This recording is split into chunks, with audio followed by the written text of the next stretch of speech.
अस्सलाम वालेकुम students, my name is Asad Iqbal and आज हम स्टार्ट कर रहे हैं सी लैंग्वेज के अंदर लूप्स की बात करेंगे हम। There used to be 3 loops. Number 1 is a for loop, while loop and do while loop. So let's start. हम प्रैक्टिकल करके इसकी एग्जांपल चेक करेंगे क्या है, कैसे इसको इम्प्लीमेंट किया जाता है। तो सबसे पहले आपके पास आपने न्यू फाइल ओपन करनी है। यहाँ से न्यू फाइल आपने ओपन करी, उसके बाद आपने सिंटेक्स लिखना है। जैसे कि आपके पास हैश इंक्लूड है, हैश इंक्लूड स्टूडियो डैच। So we are going to put it on the head of file, right. So next आपके पास क्या है जी, hash include studio dot h. ये हम लिख चुके हैं कोनी डॉट एच जो आपके पास फाइल है। उसके बाद अपने वाइड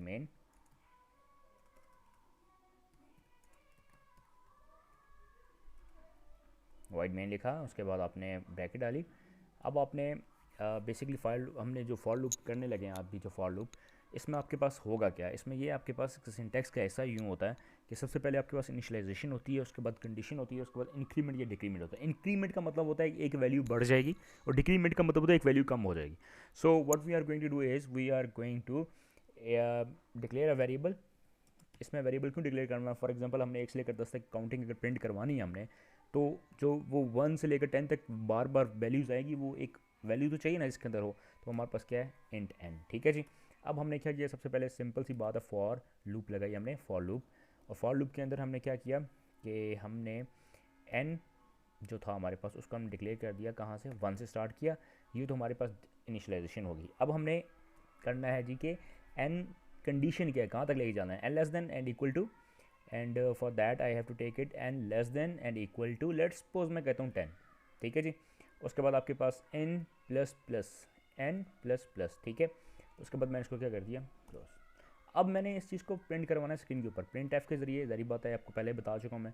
तो आपके पास एक तरीका होता है जिसे हम कहते हैं बैक स्लैश एन। ये क्या करता है, ये एक लाइन छोड़ने के लिए इस्तेमाल होता है, एक लाइन छोड़ने के लिए इस्तेमाल होता है। तो हमने क्या किया, एन, उसके बाद क्या चीज़ प्रिंट करवानी है, एन। और एन की जो डेटा टाइप है वो क्या है, इंटीजर। इंटीजर का जो फॉर्मेट स्पेसिफायर जो कि पहले बता चुका आपको मैं, that is a percentage D, right. तो ये हमने किया। उसके बाद कॉमा, और किसके अंदर वैल्यू स्टोर है, एन के अंदर वैल्यू स्टोर है, तो एन हमने कर दिया यहाँ पे, सिंपल। अब हमने semicolon, after that we are going to put it like get c h, get c h. और उसके बाद हमने प्रोग्राम को क्लोज कर दिया।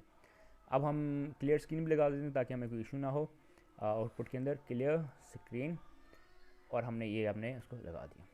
ठीक है जी। तो लेट्स सी कि अब ये प्रोग्राम के अंदर कोई एरर तो नहीं है। Alt प्लस F9 हमने किया, there is no error, that's great. और अब हम क्या करते हैं जी, हम इसको कंट्रोल प्लस F9 के जरिए चेक करते हैं। देखिए हमारे पास हमारी स्क्रीन के ऊपर काउंटिंग प्रिंट होगी 1 से लेकर 10 तक। ठीक है जी। अब ये डिपेंड करता है कि हम यहाँ पे कुछ चीज़ लिखना चाहते हैं, वो भी हम लिख सकते हैं। लाइक अगर हम यहाँ पे लिखना चाहें कोई भी चीज़, लेट्स सपोज मैं यहाँ पे इसको ख़त्म कर देता हूँ। मैं यहाँ पे लिख देता हूँ बैक स्लैश एन के साथ ही कंप्यूटर या subscribe my channel, my channel. तो वो भी मैंने लिखा है यहाँ पे। अब ज़रा देखिएगा, अब as it is subscribe my channel 10 time print होना चाहिए। तो अब देखते हैं इसको कंट्रोल प्लस F9 के जरिए। देखो हमारे पास सब्सक्राइब माई चैनल जो है वो आपके पास प्रिंट हुआ 10 टाइम्स। ठीक है जी। तो ये थे, तो ये आपके पास फॉर लूप। ठीक है। अब हम वाइल लूप की तरफ चलते हैं। ये आपने जहन में रखना है, this is a initialisation, this is a condition and this is the increment और डिक्रीमेंट। हम इसको पीछे की तरफ प्रिंट करवा सकते हैं। फॉर एग्जांपल अगर मैं यहाँ से 1 है, यहाँ पे 10 लिखूँ और यहाँ पे 1 तक लेके आऊँ, ग्रेटर दैन इक्वल टू 1, और यहाँ पे डिक्रीमेंट लिखना शुरू कर दूँ, तो मेरे पास डिक्रीमेंट होना शुरू हो जाएगा। अब हम वाइल लूप की तरफ आते हैं जी। ठीक है। तो वाइल लूप के लिए क्या जी, हम यहाँ से स्टार्ट करते हैं जी। वाइल लूप के लिए, वाइल लूप में ये होता है कि आपने डिक्लेयर जो होता है वो पहले ही करना होता है। जो डिक्लेरेशन होती है वो पहले ही होती है, तो हमने यहीं पे डिक्लेयर करना है 1। ठीक है जी। उसका बाद सिंटैक्स क्या है, यहाँ पे वाइल लूप है, वाइल लूप लगनी है, इसलिए ज़रा देखिएगा, वाइल, वाइल। उसके बाद कंडीशन जो है अब यहाँ पे लगेगी n less than and equal to 10। ठीक है जी। और उसके बाद इस वाइल लूप के अंदर इसकी बॉडी हम अलग से डिस्कस कर लेते हैं। वाइल लूप के अंदर एक ब्रैकेट को हमने कोड लगा दी। अब हमने क्या करवाना है, प्रिंट करवाना है। क्या प्रिंट करवाना है, एन की वैल्यू प्रिंट करवानी है। तो हम प्रिंट एफ लिखेंगे। उसके लिए हमारे पास वही बैक स्लैश एन, ठीक है। और बैक स्लैश एन के लिए ज़रूरी है कि हम पहले डबल कोटेशन भी लगा लें। डबल कोटेशन में लगा ली, उसके बाद क्या चीज़, परसेंटेज डी क्यू, क्योंकि वो इंटीजर है, एन की वैल्यू है, तो उसका जो फॉर्मेट स्पेसिफाई वो हमने लगाया। उसके बाद आपके पास एन की वैल्यू और फिर एंड पे सेमी कॉलन। ठीक है जी।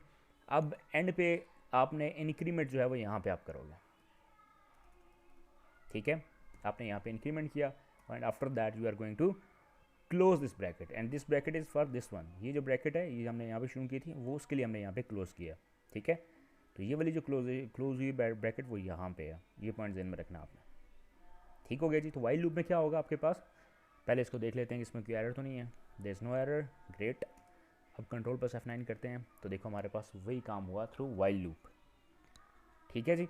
अब ज़रा समझिएगा कि इसमें डिफरेंस क्या है। उसमें हमारे पास एक ही स्टेटमेंट हम के लिखते थे, for n is equal to 1 and less than equal to 10 and n plus plus. मतलब सबसे पहले हमारे पास होता था जैसे हम कहते हैं कि initialisation, this is non initialisation. उसके बाद हमारे पास कंडीशन होती थी, उसके बाद हमारे पास क्या होता था, इंक्रीमेंट या डिक्रीमेंट होता था। इसमें क्या है, सबसे पहले हम इनिशियलाइजेशन उधर ही कर देंगे, बाद में भी कर सकते हैं नेक्स्ट लाइन पे, लेकिन यहाँ पे भी कर दी बेहतर है। उसके बाद वाइल का सिंटेक्स हम लिखेंगे और वाइल का डब्ल्यू जो है that should be a small one. उसके बाद n less than equal to 10 हमने कंडीशन बीच में लिखी। उसके बाद हमने एक बॉडी उस वाइल लूप की जो है उसमें हमने लिखा प्रिंट एफ, और जो चीज़ प्रिंट करानी है वो एज इट इज़। उसके बाद इंक्रीमेंट और डिक्रीमेंट जो भी हमने करना है वो करेंगे। उसके बाद गेट सी एच लगा के प्रोग्राम को ख़त्म करेंगे। अब हम सीखेंगे कि what is the do while loop. Do while को अब देखना है कि डू वाइल कैसी लूप होती है, कैसे काम करती है। डू वाइल और वाइल लूप जो है बड़ा छोटा सा डिफरेंस है, वो ये डिफरेंस है। एक तो ये है कि वाइल लूप में कंट्रोल जो होता है वो शुरू में ही होता है, जिसे हम एंट्री बेस्ड कंट्रोल कहते हैं। लेकिन जो डू वाइल होती है वो एग्जिट कंट्रोल बेस्ड होती है। वो कैसे मैं आपको बताऊंगा। और यहाँ पे वाइल लूप के बाद there is no semicolon, ये चीज़ इनमें रखनी है, लेकिन डू वाइल में हमारे पास सेमी कॉलन होता है। तो अब देखते हैं कैसे कैसे नहीं है। सबसे पहले हम इसको ख़त्म करेंगे, यहाँ पे हम डू लगाएंगे, सिंटैक्स का हिस्सा है चूँकि। डू वाइल लूप के ज़रिए भी मैं क्या कर रहा हूँ आपको बताऊँगा कि कैसे आपने काउंटिंग प्रिंट करना। डू किया, उसके बाद प्रिंट एफ के अंदर आपने वो चीज़ प्रिंट करवाई। प्रिंट एफ करवाने के बाद आपने यहाँ पे आना है। यहाँ पे आने के बाद जैसे ही ब्रैकेट ख़त्म हुई है तो यहाँ पे आप क्या लगाओगे, बेसिकली कंडीशन लगाओगे, while n less than and equal to 10। यहाँ पे हमने लिखा और उसके बाद इसको हमने क्लोज कर दिया। सही है जी। अब जैसे हमने इसको क्लोज किया तो अब हम इस प्रोग्राम को रन करके देखते हैं। तो हमारे पास कंट्रोल ऑल्ट प्लस F9, दो एरर्स हैं हमारे पास। लेट्स सी कौन सी एरर्स हैं वो। हाँ, एक तो हमने यहाँ पे मिस किया है, इसको लेस देन और इक्वल टू साइन जो है वो हमारे पास less than and equal to 10। Now see there is no error, okay. अब कंट्रोल प्लस F9 करते हैं तो वही चीज़ हमारे पास प्रिंट हो गई, 1 से लेकर 10 तक काउंटिंग और इसी तरह। अच्छा, अब मैं आपको ये बता दूं कि ये जो बैक स्लैश एन है इसका क्या मकसद है। इसका मकसद ये है कि अगर मैं बैक स्लैश एन नहीं लगाता फिर क्या होगा, तो आपके पास स्ट्रेट लाइन में काउंटिंग प्रिंट हो रही है। अगर आप यूँ चाहते हैं तो आप क्या करोगे, बैक स्लैश एन का इस्तेमाल करोगे, राइट। तो अब देखो इस तरह काउंटिंग प्रिंट हो रही है। होपफुली आपको ये चीज़ें समझ आई होंगी। और अगर आपको चीज़ें समझ आई हैं तो मेक श्योर बेटा कि आप लोग मेरा चैनल सब्सक्राइब करो, और आगे इंशाल्लाह मैं मज़ीद वीडियोस इंटरेस्टिंग प्रोग्राम्स लेके आऊँगा जो कि आप लोगों के लिए मुश्किल होंगे, उनको आसान करूँगा इंशाल्लाह मैं आप लोगों के लिए। और C++ लैंग्वेज का भी इंशाल्लाह मैं बहुत जल्द स्टार्ट करूँगा। होपफुली आप लोगों को वीडियो पसंद आएगी। और thank you so very much. अपना बहुत सारा ख्याल रखिए।